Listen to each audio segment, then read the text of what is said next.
अस्सलाम वालेकुम रहमतुल्लाहि व बरकातुहू। जी हाँ दोस्तों, जमीयतुल उलमा ने पुलिस पर उत्तराखंड के हल्द्वानी में बर्बरियत के इर्तिकाब का इल्ज़ाम आयद किया और मुतालबा किया कि हालिया तशद्दुद में हलाक होने वाले बेकसूर अफराद के ख़ानदानों को रियासती हुकूमत मुनासिब मुआवजा और किसी रुकन ख़ानदान को सरकारी मुलाजिमत फराहम करे, यानी किसी ख़ानदान के एक आदमी को सरकारी नौकरी दे।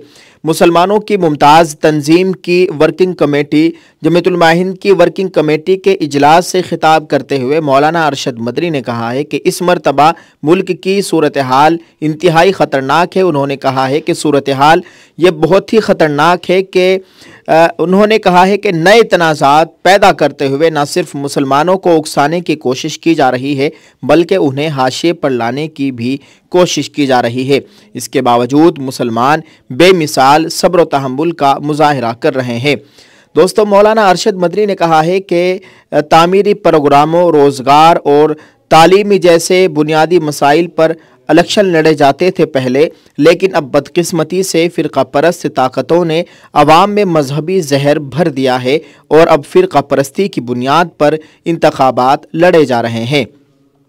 उन्होंने कहा है कि हम मुल्क भर के मजलूमीन को इंसाफ रसानी के लिए सुप्रीम कोर्ट से रुजू हुए थे, लेकिन मुमताज़ कानूनी माहिरीन और सुप्रीम कोर्ट व हाई कोर्ट के रिटायर्ड जजेस भी अदालतों और बिलखुसूस सुप्रीम कोर्ट के सादिर करदा अहकाम से मायूस हैं।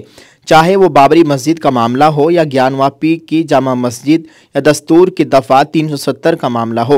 हल्द्वानी में पुलिस की बर्बरियत और जुल्म की मजम्मत करते हुए मौलाना अरशद मदनी ने कहा है कि उत्तराखंड को चाहिए कि वो इन बेकसूर अफराद के ख़ानदानों को मुनासिब मुआवजा और मुलाजिमतें फराहम करे जो पुलिस कार्रवाई में हलाक हुए हैं।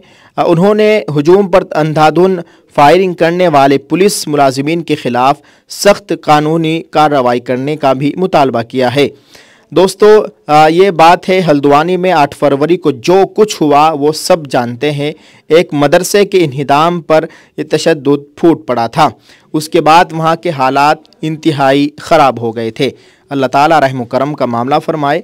मौलाना अरशद मदनी ने ये जो सरकार से मुतालबात किए हैं, जो इल्ज़ाम आयद किए हैं, आप इस ताल्लुक़ से क्या राय रखते हैं? कमेंट में ज़रूर लिखिएगा और इसको शेयर कीजिए। जज़ाकल्लाह। अस्सलामु अलैकुम व रहमतुल्लाहि व बरकातुहू।